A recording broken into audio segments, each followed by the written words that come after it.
Hello and welcome back to Witchfix. I'm Sarah and today I'm going to be talking about Death of the Outsider, which is the most recent in the series of Dishonored games. It's a standalone piece of DLC for Dishonored 2, which could be purchased on a separate disc, so it kind of feels like a separate game even though it's not a particularly long game, but I would put it in the same category as things like Dragon Age Awakening, where technically it is DLC but you could just play it on its own and it would feel like mostly a game of its own. I had a bit of a saga with attaining a copy of Death of the Outsider because I ordered it online and it said it would take about 5 days to arrive, so I was like, poo, that's a little bit of a drag.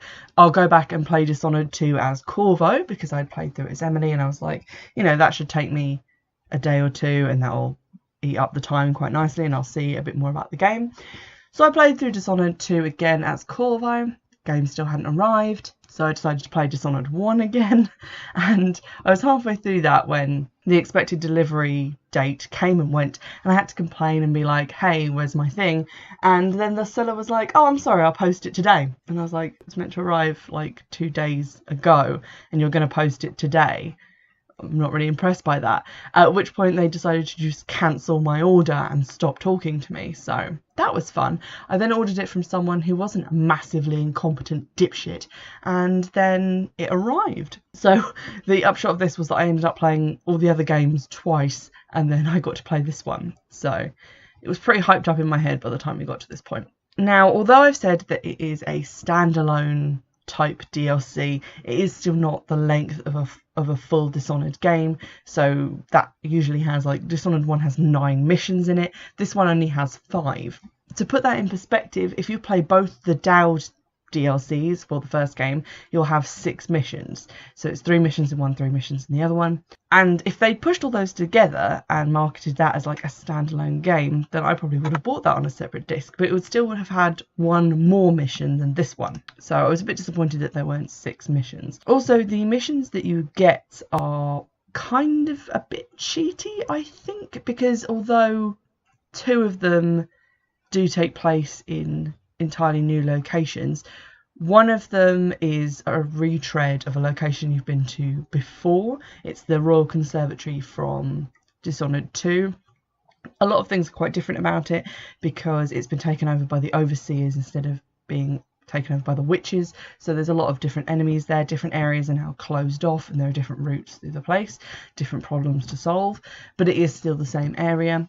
And 2 missions which are Follow the Ink and the beginning parts of the bank job, I think, they take place in the same area as well.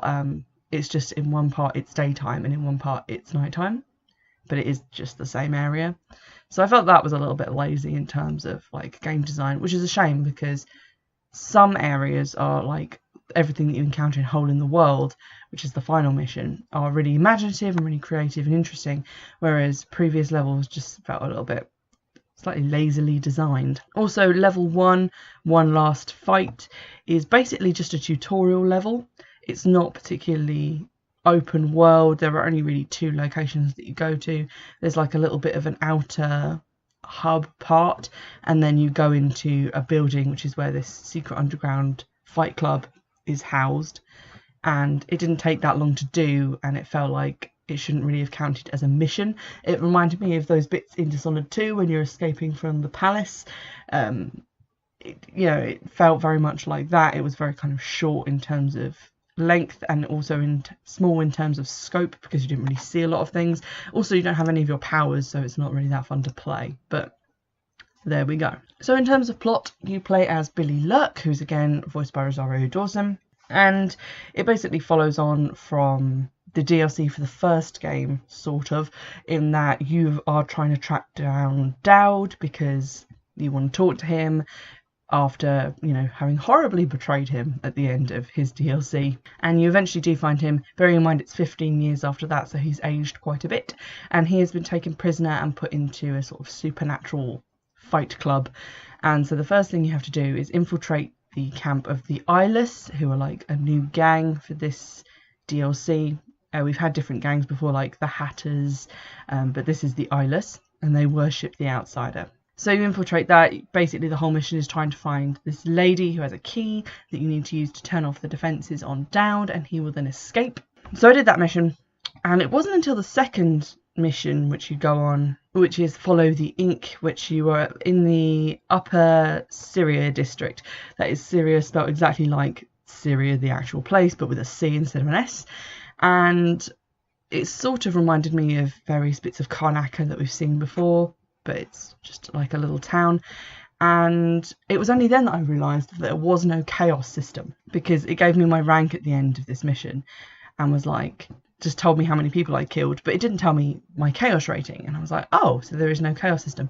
And I went away and Googled this, and it turns out, yes, there is no chaos system. There is really no reason to avoid killing people in the game, because the previous systems of high and low chaos, where it greatly affects the world that you're in and the outcome of the story, does not exist anymore.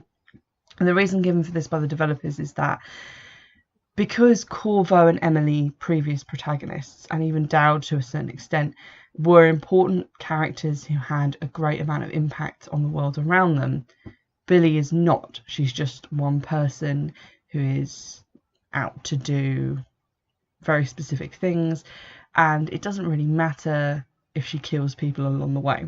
And I felt that was quite lazy. I was just like, it feels like not a lot of effort went into designing the game, because they've cut out elements that had previously been mainstays of the series, which I didn't particularly enjoy that much, finding it out, because I'd done low chaos and high chaos playthroughs of the other games at this point, and it had changed them dramatically, and I just felt like that was limiting the replay value on this quite heavily. Similarly, I was not impressed when I actually got my magic powers, that basically the reason that I'm playing this game for the podcast, but you only get 3 powers instead of a usual like 5, and you can't upgrade them with runes. There are no runes to collect, so you just get the 3 powers and use them.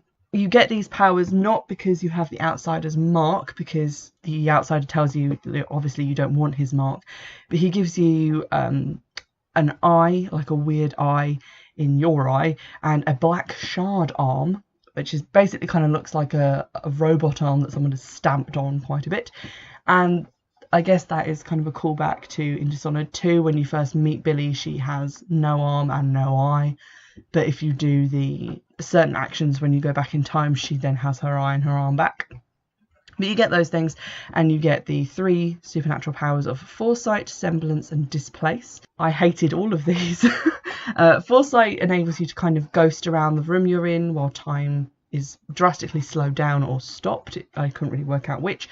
And you can mark things like bone charms, which you can see in that vision, enemies, and then when you go back to being normal Billy, those things are now highlighted for you. So that is a little bit useful, but I only used it about twice. Semblance enables you to take on the face of an NPC, and you can walk around as them. When you're walking around, it slowly times down. When you're standing still, it doesn't. And you use that specifically in one mission. There's a moment where you can attend an auction to buy something that you actually need. You can also go and steal it or buy it from the black market, but this is one way to attain it, and you use Semblance to attend to that auction. I didn't then use the power a hell of a lot. I think I used it 3 times in the whole game.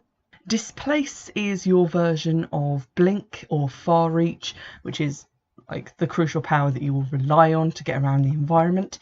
And it doesn't really work the same as Blink. With Blink, you hold down left trigger, you place your little blob, and then when you release it, you will go over there.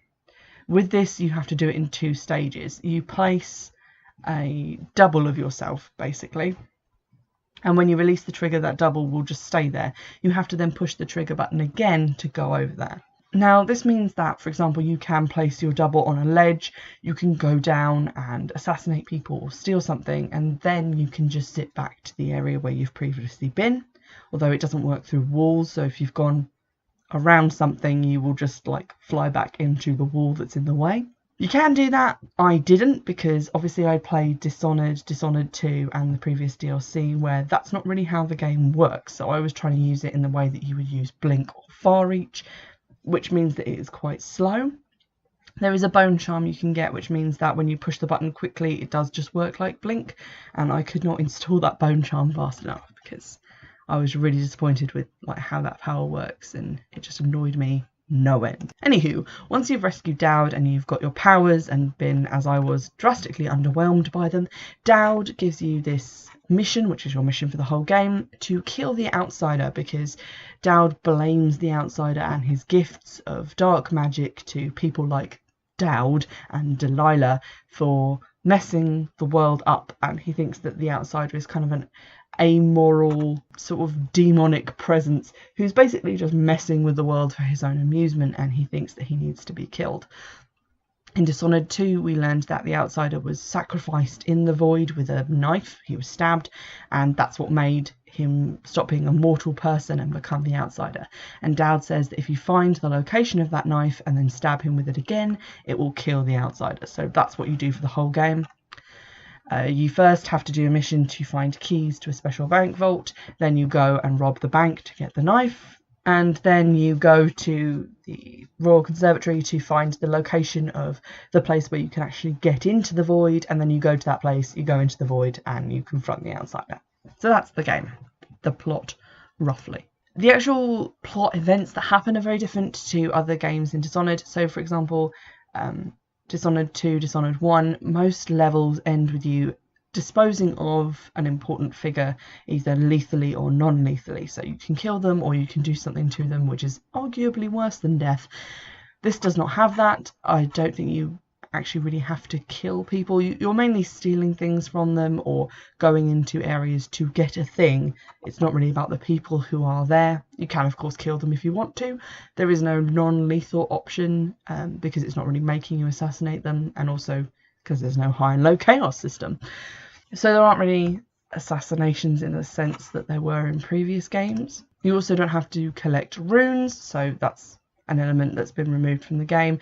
What has sort of replaced those in terms of reasons to actually explore the environment are contracts. So because Billy is essentially like a hitman, I guess, or hitwoman, she gets contracts to do various different things.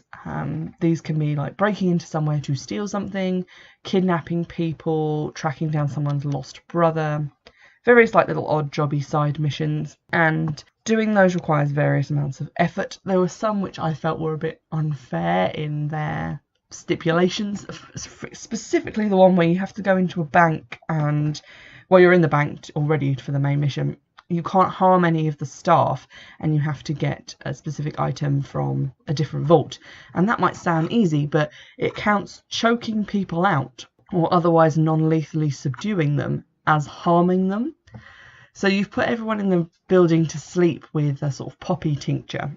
But if you go too near them, make a noise or accidentally step on someone, then they will wake up and see you. And if you're detected, you instantly fail that side mission, which is annoying. And because I'd reprogrammed some defense systems in order to get past them, if someone woke up and then accidentally walked through one and got immolated, then that also counted as a fail. I did actually manage to complete that one, but it was frustrating as fuck. Now, having said all of that quite negative stuff about the gameplay elements that are missing or that have been pared down, I did actually quite enjoy Death of the Outsider. A lot of the missions, like specifically the bank one, were a bit frustrating, but they were also different, like because you've been given different objectives and different reasons for being there. It meant engaging more with the environment and working out how to do things in a more active way, whereas when I've been playing Dishonored all the way through, by the time I got into the end of Dishonored 2, it's sort of second nature. You're just kind of looking for the right ledges, you're looking for the right moment to use different powers, and not having those things and having to change the way that you negotiate the world is quite interesting. It kind of wakes you up and makes you engage more with the game. The final level of the game, Hole in the World, is a bit of a weird one, and again I quite liked it because it changed up what I usually expect from a final level in the Dishonored game, which is usually getting into a big tower or castle of some point and stabbing someone in the neck. You're trying to get to the bottom of a mine where there is a hole into the void, essentially. Well, you're looking for this thing called the Dead God's Eye, which is what the eyeless worship, and it's connected to the outsider somehow, and you're just told you have to go and find it. So getting to the bottom of the mine, and you see a group of people talking, and then there's this sort of whirly portal, and then a sort of monster comes out of it, which reminded me of like a cross between a Clockwork Sentinel and a giant boulder. Not really describing that very well, but it definitely looked like one of the scarier Doctor Who villains. It sort of wandered off, and I was like, oh shit, I don't want to encounter one of them. Finally managed to find the Dead God's Eye. That was also creepy. And when you touch it, it merges the world of reality with the world of the void. So for the first time ever, you're actually in the void and not just in like a dream sequence where you just follow a linear path. Unfortunately, this means confronting all of these horrible monsters, which are called the Envisioned. And they are a bit of a bastard. So I saw one coming at me, and obviously it could now see me, and I threw a grenade at it, and that did nothing. And then after it had killed me a couple of times, and this thing instant kills you like Billy-O, it will just come at you and stab you once and you are dead, my friend. You also can't sneak past them because it seems like they can see you wherever you are and may even be able to see you through cover, which is very unfair. So I went away and googled it to be like, how am I actually meant to kill these things? And the answer the internet provided me is, you're not, run away. They're not actually unkillable, you can actually kill them, but it is a difficult process that I chose not to engage with. So from the Dishonoured wiki page about them, you find out quite a lot of their qualities, of which there are numerous ones. So in addition to being able to see you from quite a long way away and to see you even when you're behind them, they also have a blink ability, so they can follow you at speed, no matter where you are, and they can get up onto ledges and things. That's not really a way to escape from them. They can attack quite a lot in quick succession, and a lot of their attacks are just one-hit kills. They are also immune to drop assassinations, sliding kills, and stealth attacks. It's impossible to eliminate them non-lethally, so you can't like choke them out or anything, which, I mean, that makes sense because they didn't appear to have a neck. They are immune to a lot of your attacks, including incendiary bolts, void strikes. They don't trigger mines, so that's annoying. You can get them with grenades, sticky grenades, spring razors, etc., but they can take quite a lot of damage before they die.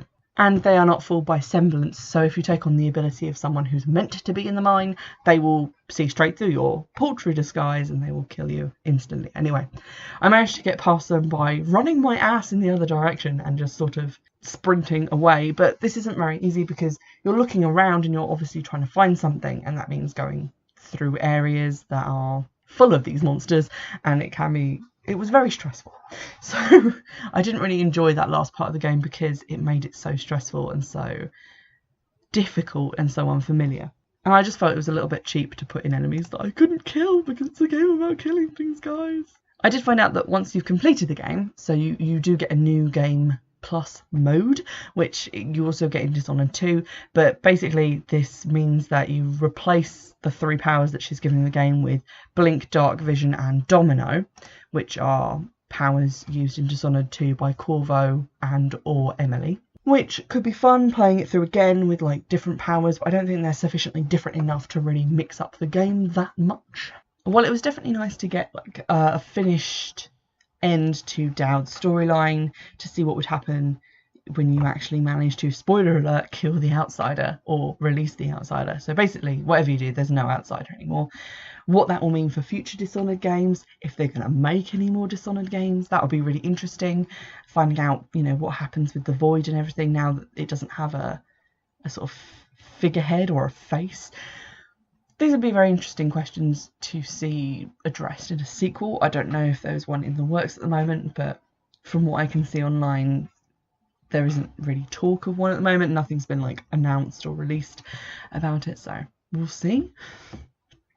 Now, in terms of wish fulfillment, which is why we're all here, I would say that this one is probably the one that gives you the least.